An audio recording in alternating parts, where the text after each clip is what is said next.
What is up, you guys? Welcome to my channel. I'm Michi69, and this is not crude cooking.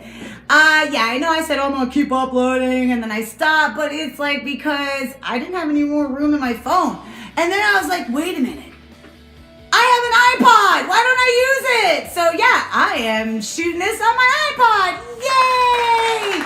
So yeah, I was doing some cooking, but then I thought to myself, like, I really like making soap. It is super awesome, super addictive, and there is not a lot of videos I cannot finish watching without falling asleep on the subject. So I decided, why not make a few soap videos? Today's video is the top few things I wish I had known when I started making soap.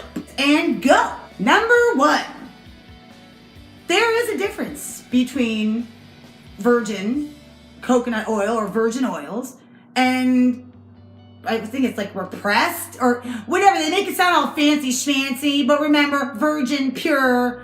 I know some of y'all don't even know about that. How dirty bird is it? The oil that's not virgin oil, it's been chemically altered. So yeah, mind blown. Refined. Oh, it sounds classy, doesn't it? Oh, that's refined shea butter. Oh, that's gotta be good stuff. Well, guess what? No, ma'am. It's been chemically altered too. So you want unrefined. And I really think it's like close to the same price. So yeah, go with the unrefined. That's the good stuff. That's the natural stuff. It has not been chemically altered. That's what you want to do. I mean, if that's what you want to use as natural stuff. So, number two. Don't be afraid to make your own recipes. This is how I come up with I make a new recipe like every single day. And what I do is like, let's just say you want to get a bar of soap for eczema.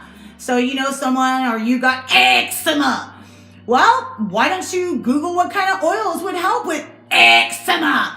And just decide what kind of percentages you should use, and like there are oils that complement each other. For instance, like you think coconut oil is like bomb biggity. Well, guess what? It can dry out your skin. So whenever I use coconut oil, which I pretty much use coconut oil almost in every recipe, I will always complement it with olive oil. Now there's olive oil and there's olive oil with pomace. So you got to make sure to pay attention to these oils and what complements each other.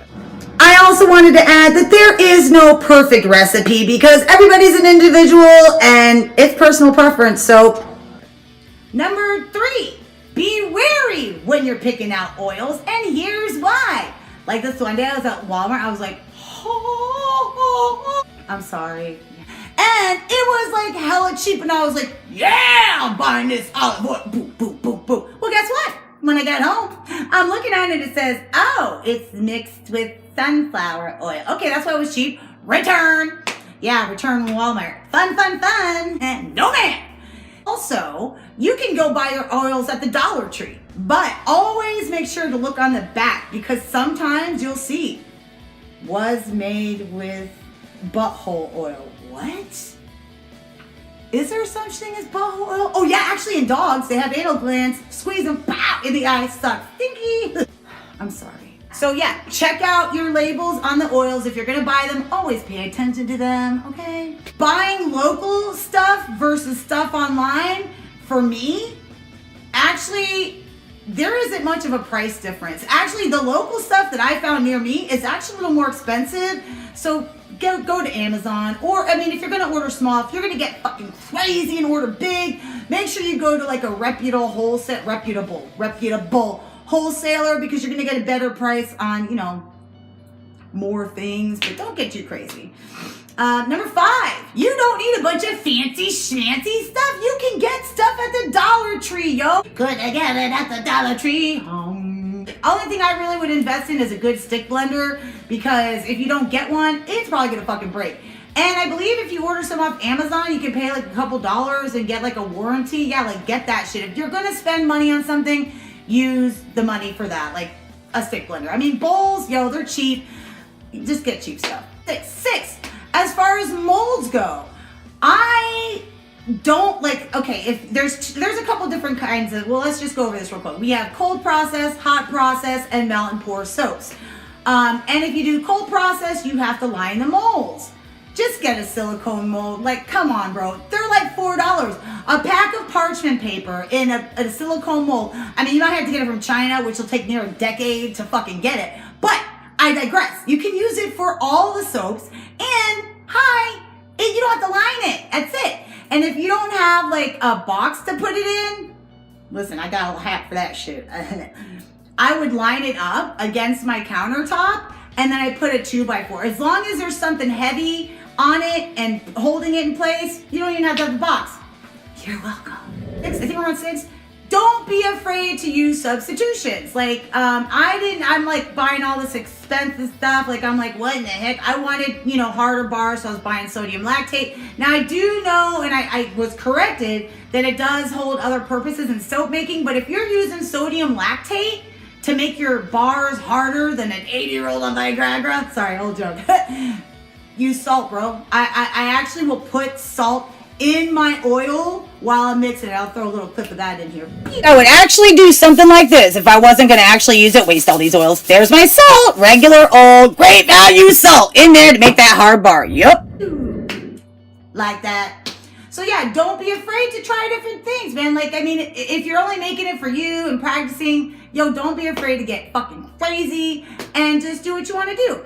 And recipes can be the same for hot process and cold process, but I do find that some work better in one and some work better in the other.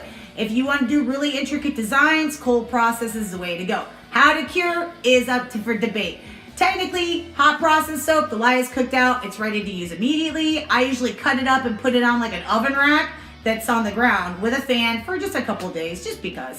And then with cold process, 24 hours later, the lye is out of it, you can use it. You're only curing it to make it more beneficial, and it's just like, it marinates in itself and it gets better. So yeah, don't be afraid to do different things. And I also found that watching YouTube videos, except for these ones, they're gonna be bomb biggity, you'll find more helpful information on the actual internet versus YouTube. There's a lot of redundancy.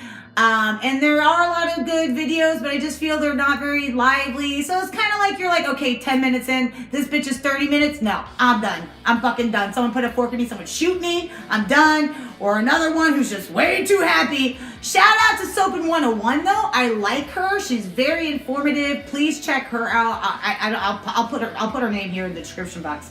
So anyhow, I will be making some more videos, but these are the things that I wish I knew when I had started soap. So if you guys have any questions or things that you'd like to see in my next videos, please drop it in the comments below. And if you like this video, give it 1 thumb up or 2, or give it a shocker. 1 in the goo. Wait.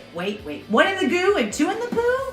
I don't know. It's something like that. Yeah, the shocker. 1 in the goo and 2 in the poo. Like it up. And subscribe. I've been posting more soaping videos and other videos now that I can record them. So thanks for watching. Welcome to the fam. If you're new, if you're old, fist bump. Yeah. And as we always say around here, we don't ever say anything around here. I like soap. That's no lie. Bye.